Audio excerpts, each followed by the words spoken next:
사랑하는 성도 여러분, 어제 하루도 주의 은혜 가운데 평안하셨습니까? 2020년 10월 29일 목요일 아침 매일 성경 말씀 묵상 시간입니다. 다 같이 사도신경으로 신앙 고백하며 오늘 말씀 묵상 시간 함께 시작하겠습니다. 나는 전능하신 아버지 하나님 천지의 창조주를 믿습니다. 나는 그의 유일하신 아들 우리 주 예수 그리스도를 믿습니다. 그는 성령으로 잉태되어 동정녀 마리아에게서 나시고 본디오 빌라도에게 고난을 받아 십자가에 못 박혀 죽으시고 장사된 지 사흘 만에 죽은 자 가운데서 다시 살아나셨으며 하늘에 오르시어 전능하신 아버지 하나님 우편에 앉아 계시다가 거기로부터 살아있는 자와 죽은 자를 심판하러 오십니다. 나는 성령을 믿으며 거룩한 공교회와 성도의 교제와 죄를 용서받는 것과 몸의 부활과 영생을 믿습니다. 아멘. 오늘 우리가 함께 읽을 기록된 하나님 말씀은 창세기 제22장 19절에서 24절까지 그리고 23장 1절에서 20절까지의 말씀입니다. 창세기 22장 19절에서 24절까지 그리고 23장 1절에서 마지막 20절까지의 말씀입니다. 이에 아브라함이 그의 종들에게로 돌아가서 함께 떠나 브엘세바에 이르러 거기 거주하였더라. 이 일 후에 어떤 사람이 아브라함에게 알리어 이르기를 밀가가 당신의 형제 나홀에게 자녀를 낳았다 하였더라. 그의 맏아들은 우스요, 우스의 형제는 부스와 아람의 아버지 그무엘과 게셋과 하소와 빌다스와 이들랍과 부두엘이라. 이 8사람은 아브라함의 형제 나홀의 아내 밀가의 소생이며 부두엘은 리브가를 낳았고 나홀의 첩 르우마라 하는 자도 데바와 가함과 다하스와 마아가를 낳았더라. 사라가 127세를 살았으니 이것이 곧 사라가 누린 햇수라. 사라가 가나안 땅 헤브론 곧 기럇 아르바에서 죽음에 아브라함이 들어가서 사라를 위하여 슬퍼하며 애통하다가 그 시신 앞에서 일어나 나가서 헷 족속에게 말하여 이르되 나는 당신들 중에 나그네요 거류한 자이니 당신들 중에서 내게 매장할 소유지를 주어 내가 나의 죽은 자를 내 앞에서 내어다가 장사하게 하시오. 헷 족속이 아브라함에게 대답하여 이르되 내 주여 들으소서. 당신은 우리 가운데 있는 하나님이 세우신 지도자이시니 우리 묘실 중에서 좋은 것을 택하여 당신의 죽은 자를 장사하소서. 우리 중에 자기 묘실에 당신의 죽은 자 장사함을 금할 자가 없으리이다. 아브라함이 일어나 그 땅 주민 헷 족속을 향하여 몸을 굽히고 그들에게 말하여 이르되 나로 나의 죽은 자를 내 앞에서 내어다가 장사하게 하는 일이 당신들의 뜻일진데 내 말을 듣고 나를 위하여 소알의 아들 에브론에게 구하여 그가 그의 밭머리에 있는 그의 막벨라 굴을 내게 주도록 하되 충분한 대가를 받고 그 굴을 내게 주어 당신들 중에서 매장할 소유주가 되게 하기를 원하노라 하매 에브론이 헷 족속 중에 앉아있더니 그가 헷 족속 곧 성문에 들어온 모든 자가 드는 데서 아브라함에게 대답하여 이르되 내 주여 그리 마시고 내 말을 들으소서. 내가 그 밭을 당신에게 드리고 그 속의 굴도 내가 당신에게 드리되 내가 내 동족 앞에서 당신에게 드리오니 당신의 죽은 자를 장사하소서. 아브라함이 이에 그 땅의 백성 앞에서 몸을 굽히고 그 땅의 백성이 듣는 데서 에브론에게 말하여 이르되 당신이 합당히 여기면 청하건대 내 말을 들으시오. 내가 그 밭값을 당신에게 주리니 당신은 내게서 받으시오. 내가 나의 죽은 자를 거기 장사하겠노라. 에브론이 아브라함에게 대답하여 이르되 내 주여 내 말을 들으소서. 땅값은 은 400세겔이나 그것이 나와 당신 사이에 무슨 문제가 되리이까. 당신의 죽은 자를 장사하소서. 아브라함이 에브론의 말을 따라 에브론이 헷 족속이 듣는 데서 말한 대로 상인이 통용하는 은 400세겔을 달아 에브론에게 주었더니 마므레 앞 막벨라 굴에 있는 에브론의 밭 곧 그 밭과 거기에 속한 굴과 그 밭과 그 주위에 둘린 모든 나무가 성문에 들어온 모든 헷 족속이 보는 데서 아브라함의 소유로 확정된지라. 그 후에 아브라함이 그 아내 사라를 가나안 땅 마므레 앞 막벨라 밭굴에 장사하였더라. 마므레는 곧 헤브론이라. 이와 같이 그 밭과 거기에 속한 굴이 헷 족속으로부터 아브라함이 매장할 소유주로 확정되었더라. 아멘. 모리아산에서 모든 제사를 마치고 아브라함과 이삭 그리고 아브라함의 두 종 이렇게 총 4명은 브엘세바에 있는 집으로 다시 되돌아왔습니다. 그리고 며칠 후 어떤 사람이 아브라함의 집을 찾아왔습니다. 그는 아브라함의 남동생인 나홀이 아빠가 되었다라는 소식을 아브라함에게 전해주었습니다. 나홀의 아내는 밀가라고 합니다. 21절을 보시면요. 나홀과 밀가 부부에게는 아들이 참 많았습니다. 장남 우스로부터 시작하여서 부스, 그무엘, 게셋, 하소, 빌다스, 이들라, 그리고 막내 부드엘까지 이 아들만 총 8명을 낳았습니다. 게다가 나홀은 르우마라는 첩도 있었는데 이 첩은 24절에 따르면 데바, 가함, 다하스, 마가라고 하는 아들들을 낳아주었습니다. 르우마가 낳은 4명의 아들까지 더하면 아브라함의 동생 나홀에게는 총 12명의 자식들이 있었던 것입니다. 반면 큰형 아브라함에게는 사라로부터 낳은 이삭, 그리고 첩 하갈로부터 낳은 이스마엘, 이렇게 딱 2명만이 있을 뿐이었습니다. 2명뿐입니다. 그런데 어제 모리아 산 정상에서 하나님께서 아브라함에게 어떤 복을 내리시겠다라고 약속하셨는지 여러분 기억하시지요? 예, 아브라함의 후손이 바닷가의 모래처럼 하늘의 별처럼 많아지게 해주겠다라는 약속이었습니다. 만약 아브라함이 눈에 보이는 상황에만 집중하였다 한다면 자손의 번창을 약속하신 하나님을 신뢰하기가 어려웠을 것입니다. 사실 우리도 마찬가지입니다. 지금의 상황이 너무나 어렵고 힘들 때에 우리들을 향하신 하나님의 인도하심과 저와 여러분의 삶을 빚어주심에 대한 그 기대와 하나님에 대한 신뢰를 우리 스스로 철회할 때가, 지워버릴 때가 많기 때문입니다. 실제로 아브라함도 하나님의 말씀에 인도하심을 신뢰하기보다는 자기만의 방법을 통해 본인에게 닥친 인생의 어려운 일을 해결하려고 했던 적이 한두 번이 아니었습니다. 하지만 하나님의 약속을 못 믿고서 첩 하갈이 낳아준 이스마엘을 장자로 삼으려고 하는 아브라함에게 하나님은 나타나셔서 말씀하셨지요. 90세가 다 된 아브라함의 아내 사라가 반드시 아들을 낳을 것임을 믿으라고 아브라함에게 당부하셨지요. 실제로 하나님은 이 약속을 지키셨습니다. 어제도 하나님께서는 모리아산에 있는 아브라함에게 찾아오셔서 말씀하시기를 아내 사라가 낳아준 자식이 이삭뿐이긴 하지만 아브라함, 이삭으로 이어지는 이 계보를 통해서 아브라함의 후손들이 반드시 바닷가의 모래처럼 많아질 것임을 믿으라라고 하나님은 아브라함에게 말씀하셨습니다.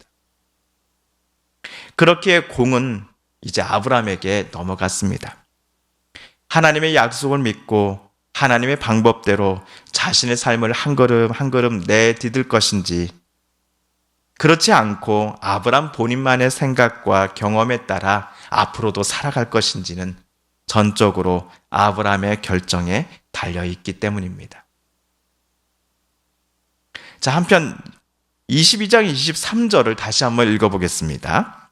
이 8사람은 아브라함의 형제 나홀의 아내 밀가의 소생이며 부두엘은 리브가를 낳았고, 여기서 아브라함의 형제 나홀이 낳은 8명의 아들들 중에 부두엘이 낳은 딸이 있는데 이 딸의 이름이 리브가입니다.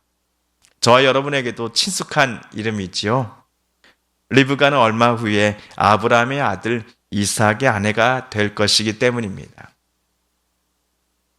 그리고 23장으로 우리가 페이지를 넘겨보면요, 거기에는 슬픈 이야기가 적혀져 있습니다.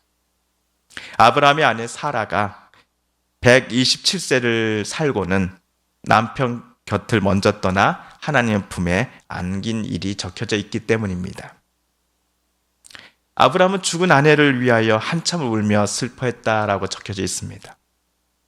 그리고 아내의 시신을 장사 지내기 마땅한 장지를 구하고자 집 주변 마을 주민들을 그는 방문합니다. 아브라함은 갈대아 우르 출신인데 이웃들은 해쪽 속 사람들이었습니다. 외국인이었던 것입니다. 고맙게도 마을 사람들은 이 외국인인 아브라함이 원하는 땅이라면 어느 곳이든지 값을 받지 않겠다라고 약속하였습니다. 외국인이면서 아브라함이 그곳 현주민들에게 얼마나 큰 인심을 또 신임을 얻고 있었던 사람인지를 여기서 우리는 발견하게 됩니다. 아브라함이라는 사람이 이웃 주민들에게 부담이 되거나 또 만나기 거북한 존재가 아니라 오늘까지의 이 아브라함의 삶이 그의 모든 일들을 또 말과 행동 등을 통하여서 그야말로 하나님의 복이 현지인들에게 수없이 이 아브라함을 통하여 흘러넘쳤다라는 것을 우리는 예상해 볼 수 있습니다. 그런데 무료로 땅을 사용해도 된다라고 하는 이웃 주민들의 제안에 아브라함은 거절하면서 8절 9절에서 이렇게 대답합니다. 그들에게 말하여 이르되 나로 나의 죽은 자를 내 앞에서 내어다가 장사하게 하는 일이 당신들의 뜻일진데 내 말을 듣고 나를 위하여 소알의 아들 에브론에게 구하여 그가 그의 반머리에 있는 그의 막벨라 굴을 내게 주도록 하되 충분한 대가를 받고 그 굴을 내게 주어 당신들 중에서 매장할 소유주가 되게 하기를 원하노라 하매. 아브라함은 소알의 아들 에브론이 소유한 막벨라 굴을 자기 아내의 시신을 장사할 곳으로 삼고자 하였습니다. 하지만 무료가 아닌, 공짜가 아닌, 무상 임대가 아닌 충분한 대가를 반드시 지불하고서 아브라함은 막벨라 굴을 매입하고자 합니다. 막벨라 굴의 주인인 에브론은 여러 차례 아브라함에게 무상으로 당신께 드리겠으니 이 땅과 이 굴의 사용권을 무상으로 당신에게 전하겠으니 원하는 대로 쓰십시오라고 말하였지만 아브라함의 마음은 확고했습니다. 결국 16절에 나온 것처럼 아브라함은 에브론에게 은 400세겔을 건네주고는 막벨라 굴 그리고 주변의 밭과 모든 나무의 명의를 에브론에서 아브라함의 것으로 변경하게 됩니다. 자, 어떤 주석가들은 막벨라 굴의 주인 에브론의 제안의 진실성을 인정하지 않습니다. 이들 주석가들이 에브론을 못마땅하게 바라보는 이유는 아마도 다음과 같은 상황 때문이 아닐까 싶습니다.